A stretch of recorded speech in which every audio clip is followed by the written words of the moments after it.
The DB thought for the day: the reason mountain climbers always rope themselves together is to keep the sensible ones from going home. Train... well, you've got to try.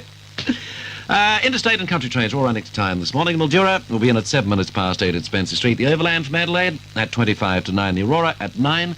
Spirit of Progress at 5 to 10. And the Aubrey at 20 minutes to 12. Lighting up time from Motors tonight. Mate, 8 minutes past 5.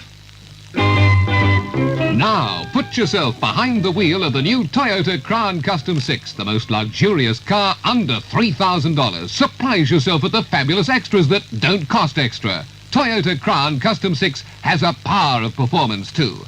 Test drive Toyota Crown Custom 6 at AMI, 559 Elizabeth Street, Melbourne, or your local Toyota dealer. 3DB and 3LK, key stations in Victoria of the major broadcasting network, 7:45.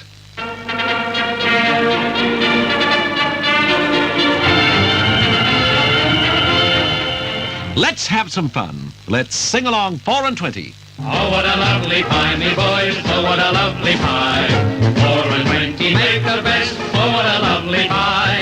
Oh, what a Cornish pasty, boys, a lovely one to try. 4 and 20 make the best. Pasties and meat pies, lovely pies. And Cornish pasties. 4 and 20 make the best. Oh, what a lovely, oh, what a lovely, oh, what a lovely pie. Peter's chocolate pie, dark chocolate, it's creamy.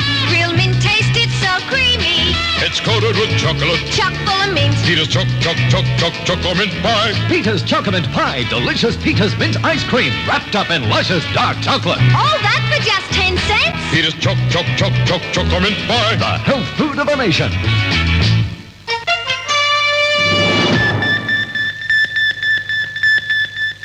This is the Herald Sun Radio News, read by Geoff McComas. The threat of escalation mounts as the war between Israel and the Arab countries continues. After more than 12 hours of fighting, correspondents in the area say there is no quick victory in sight for either side. About 250,000 metal workers have decided to seek a 4-hour national stoppage following yesterday's national wage decision. Melbourne police are questioning 6 men and 3 women in connection with armed hold-ups in the Melbourne area.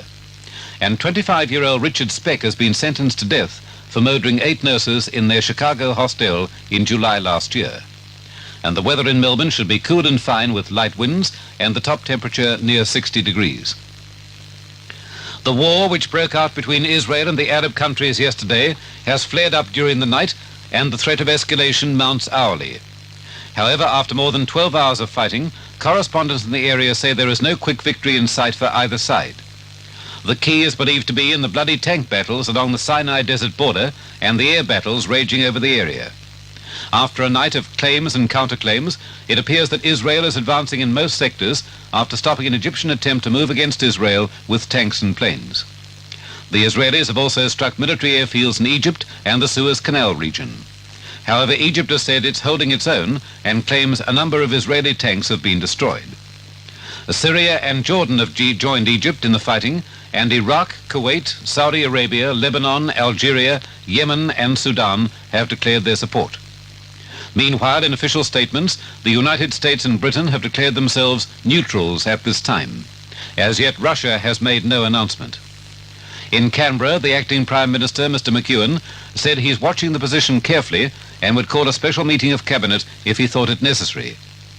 The other main points from the war are: the Arabs have claimed that at least 150 Israeli planes have been destroyed, as well as 30 tanks, while in turn Israel has claimed that it has destroyed or put out of action 117 Egyptian planes on the ground in what was evidently an attempt to cripple the Egyptian air strength.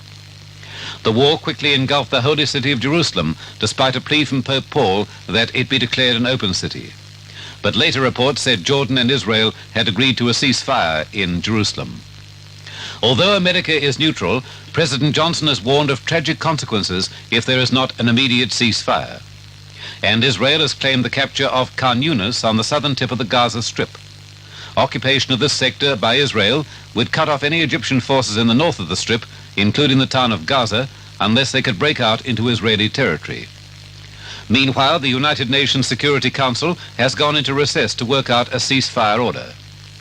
And in Melbourne, about 4,000 Australian Jews met last night and volunteered their services to Israel.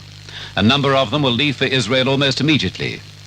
Meanwhile, a report from the United Nations headquarters in New York said the Big Four, England, Russia, the United States and France, were ready to support a Security Council resolution calling for an immediate ceasefire in the Middle East. And the P&O liner Canberra, bound for Australia, was this morning diverted around the Cape of Good Hope, 24 hours before being due to enter the Suez Canal. The captain of the Canberra was instructed to turn back after an emergency conference of P&O directors in London. The Australian Prime Minister, Mr. Holt, last night expressed deep concern at the outbreak of war between Israel and the Arab states. Mr. Holt sat in on a meeting of the Canadian Cabinet, which discussed the crisis, and then voiced his opinion when he spoke to a press conference. He said that countries such as the United States and Britain, which had been close to the discussions aimed at resolving the Arab-Israeli conflict, had not anticipated that events would move so rapidly before there had been some prospects for some definite United Nations decision. Mr. Holt said it might be some time before a clearer judgment of the developments could be formed. About 250,000 metal workers in the Victorian Metal Trades Federation of Employees have decided to seek a 4-hour national stoppage.